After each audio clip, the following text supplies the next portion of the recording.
Hey everybody, this is D Hunter, bringing you another action figure review. Today, we're going to look at the McFarlane DC Multiverse Steppenwolf. He's a mega figure in the McFarlane Multiverse line. He's from Zack Snyder's Justice League. Steppenwolf was completely redone in Zack Snyder's Justice League. He had these spikes all over him, and he was very obviously CGI. A little bit too much, but he looked pretty cool nonetheless. A McFarlane Megafig is pretty much a giant figure in the 7-inch scale, but won't fit in the regular packaging, so they launched this new line for some oversized figures. That way they don't have to make them all collect and connect. I ordered my figure from Amazon.com and was very surprised that they actually shipped on the date they quoted about 6 months ago. Really excited to have him fight my Justice League team. So let's go ahead and check out the packaging here. As you can see, DC Multiverse Steppenwolf from Zack Snyder's Justice League. Age of 12 plus. Here he is in the package. He has his signature axe. He has a display stand and a collector's card, and all the spikes you want. One side of the package says Steppenwolf from Justice League. Other side simply says Steppenwolf. At the bottom, there's a bunch of credits and a barcode in case that helps anybody.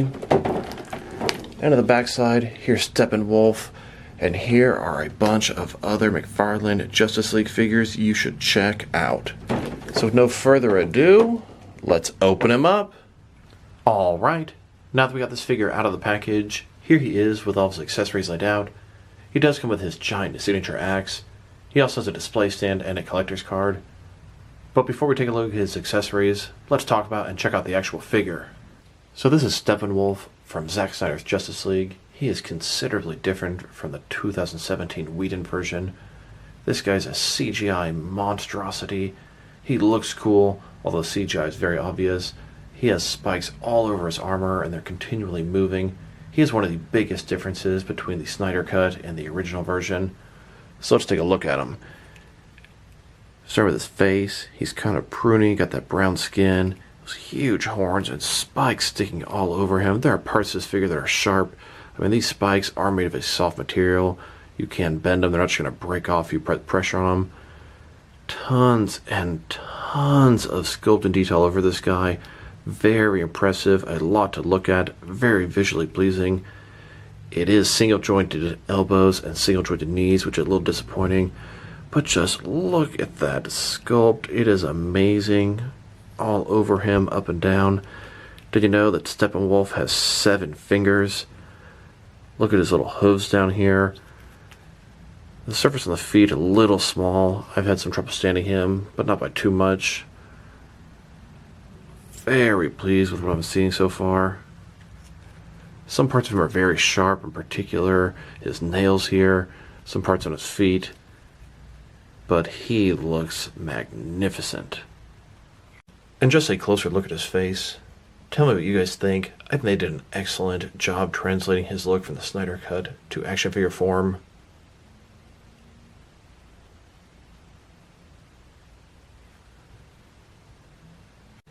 I also wanted to point out his waist area. He has a sort of loincloth thing here. I've heard some people refer to it as a diaper. Made of a soft, rubbery material. It can sort of move around, and depending on how you have it, it can leave a big gap there. So just make sure you have that adjusted right so the figure looks good. Now let's check out his accessories, and let's start off with the boring stuff. Here's his display stand. Typical McFarlane stand, black perfect circle, DC logo at the bottom, 1 peg for the peg holes on his feet. It's no bigger than the stand for the regular 7-inch figures. Very thin, very basic. Now let's look at his collector's card. Here's an image of Steppenwolf from the film. You can see Steppenwolf Justice League on the back side. We have a little description. If you want to read that, go ahead and pause now. Now let's look at his axe. This thing is huge. It has a ton of sculpt and detail all over it. Looks like it's worn. There's some weathering, some damage on it. Looks like they've been using this for a long time. But the detail is very impressive. The sculpting all the way down the handle here.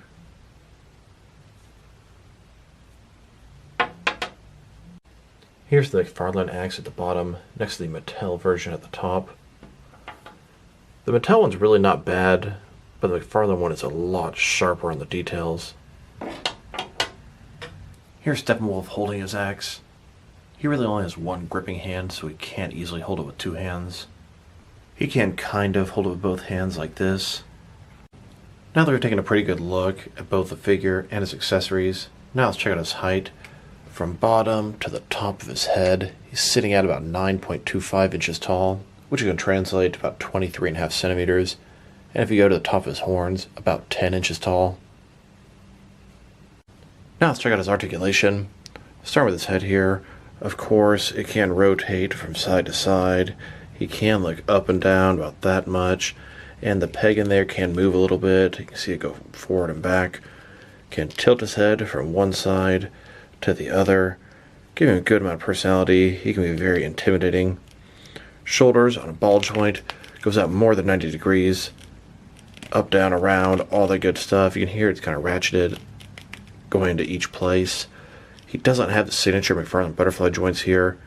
Now it looks like he would have a bicep cut. It's clearly two different pieces put together. That's not a bicep cut here. He does have rotation in the elbow though. Elbow here goes in about 90 degrees and has rotation. His wrist can rotate around. It's going to be hinged in the middle. Ball joint in his torso can rotate around, go forward and back. Another ball joint in his waist, rotate around, go forward and back, giving him a huge range of motion in his torso. Legs go out about this far, completely does the splits. Not a ball joint, but a similar type concept. Rotation is very impressive on this guy. Legs go forward about that far. Back, not too much. Single jointed knees go back a little bit more than 90 degrees. Then his ankle here has a ball in it. Goes forward and back. Can rotate. Can tilt and rock. And each toe is separately articulated. Here's Steppenwolf kneeling before his lord and master Darkseid for the unity for Darkseid. Then Steppenwolf takes over the Parademon Army, heads toward Earth to find the rest of the mother boxes. And from what Steppenwolf has been told, he's going to need a bigger army to take over Earth. No, more! Here's Steppenwolf gathering his entire Parademon Army on Apocalypse, getting ready for the invasion. We've got this giant army of Parademons. I'm very happy I had them from Mattel because it doesn't look like McFarlane's going to release any. And we have Darkseid on top, giving the invasion his blessing. He tells Steppenwolf that he's welcome back on Apocalypse if he is successful, but only if he is successful. Our heroes take the Nightcrawler down into the tunnels. They're looking for Steppenwolf and his Parademons. Steppenwolf here is interrogating these scientists and this janitor. He has the scent of the mother box on him. Our heroes look down from above. The Flash says, "Boy, I really miss Superman right now." Cyborg's dad interrupts, and Steppenwolf can smell the mother box on him. Cyborg is the first to go in and save his dad. Cyborg swoops down to save his dad, and the Parademons get ready to shoot him. Wonder Woman drops down to save the day. And as Steppenwolf sees what's happening, Amazon! He challenges Wonder Woman to a fight. Then Batman and Flash end up coming down to join the fight. Flash pushing away the Parademon. Batman tells Flash and Cyborg, "Just get these people out of here." Meanwhile, Wonder Woman is taking on Steppenwolf up top. And as things start to get hairy again, Batman calls for Alfred. "Alfred, I need the Nightcrawler." Of course, Alfred's here in the Batcave at the Batcomputer, diligently complies. And after a little while, Cyborg ends up taking over the Nightcrawler, firing a missile at Steppenwolf. Steppenwolf simply grabs the missile and lets it go into the ceiling. Then he boom tubes out of there. The Flash asks, what are we under?" "Gotham Harbor." And just when Gotham Harbor is about to flood the tunnels, Aquaman comes in and buys him a little bit of time to escape. Here's the Justice League taking on Steppenwolf, just like in the final fight in the film. We've got Steppenwolf fighting Wonder Woman and Aquaman, Cyborg in the back with a mother box, Flash running around, bunch of Parademons in the background, and of course, Batman up top. And as Superman comes to save the day, Steppenwolf hits him with his axe and does absolutely nothing. Now let's check him out next to some other action figures, starting off with the Mattel Justice League Steppenwolf. Here he is next to the Mattel Collect and Connect Build-A-Figure Justice League Steppenwolf. I'm surprised the Justice League Mattel version is almost as big as the McFarlane version. Now obviously the McFarlane version is based off a superior design. Zack Snyder's Justice League version of Steppenwolf is way better than Whedon's version. But this figure is still not bad. I'm very happy to have both different incarnations of Steppenwolf. Tell me what you guys think. Which one do you like better? Which one do you like better in the film? And which one makes a better figure? I will tell you, the detail on these figures is like night and day. The McFarlane figure is infinitely more detailed than the Mattel version. The Mattel version just seems basic, even though it's not part of their basic line. McFarlane figures compared to Mattel figures are pretty much like Zack Snyder's Justice League versus Whedon's Justice League. Superior in every way. Now let's check him out next to some other McFarlane DC Multiverse figures. Here he is, next to Darkseid. This is the only other Mega figure McFarlane has made so far. This is the unarmored version of Darkseid from Zack Snyder's Justice League. He appeared in a flashback scene. Both these figures are absolutely fantastic and greatly detailed, but I do think I'd like Steppenwolf more of these two. Looking forward to the armored Darkseid version. Now these Mega figures are a really cool idea. Getting some oversized and deluxe figures out in the stores. Rumor is the next Mega figure we're going to get is going to be a version of King Shark from Suicide Squad, a variation. Then rumored to have a Swamp Thing and a variant for him. Then there's rumors of a Bane after that. Of course, they're also making a Violator in their Spawn line Mega figure. Here he is, next to all the regular Justice League figures. These are all the heroes. Flash, Aquaman, Black Suit Superman, Cyborg, and Cyborg with face shield. Still trying to track down Batman. Add Wonder Woman 1984 to the mix, and you've almost got a complete lineup. And here are their Mattel counterparts. Here's my entire collection of Zack Snyder's Justice League figures. I'm still trying to get all three variations of Batman, goggles up, goggles down, unmasked, and the red and blue Superman. There's also going to be an armored Darkseid coming out in the future, and rumor is there's a New York Comic Con exclusive Speed Force Flash. And I really hope they continue the line. I am praying and begging for a regular suited Batman. Now let's check him out next to some other oversized or large McFarlane DC Multiverse figures. We've got Devastator, Merciless, Steppenwolf, Bane, and Gorilla Grodd. Devastator should have been part of the Mega figure line, but they didn't have that idea back then. And while we're on the subject of large, deluxe, oversized figures, here he is next to some Mattel, DC Universe Classics, and Multiverse large figures.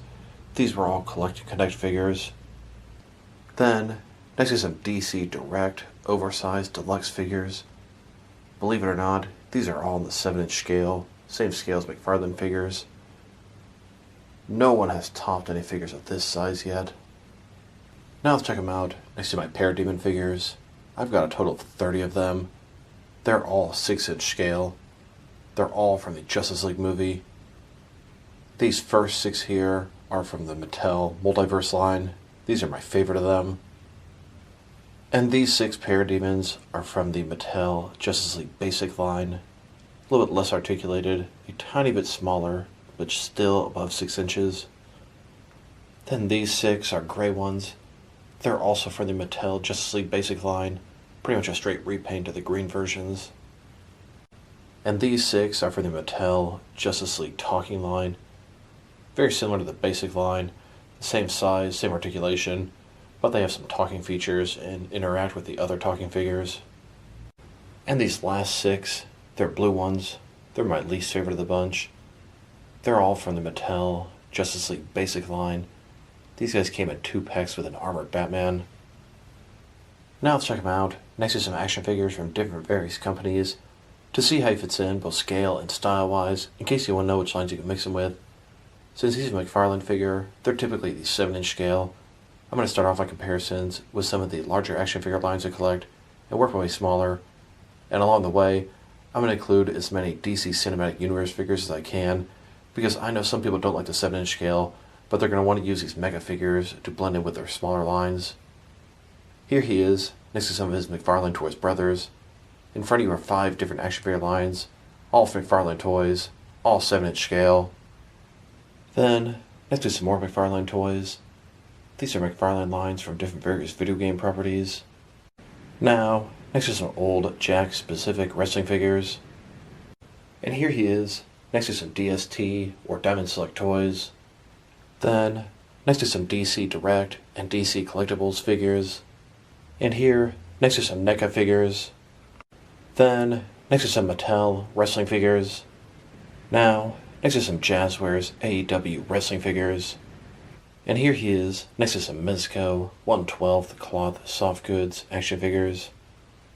Then, next to some Mattel Multiverse Justice League figures. And here, next to some Mafex figures. Then, next to some Hasbro Marvel Legends. And here he is, next to some SH Figure Arts action figures. And finally, next to some Jazzwares Fortnite figures. So overall, this is an amazing figure. The detail's absolutely fantastic. The sculpting is excellent, top-notch. His articulation is pretty good.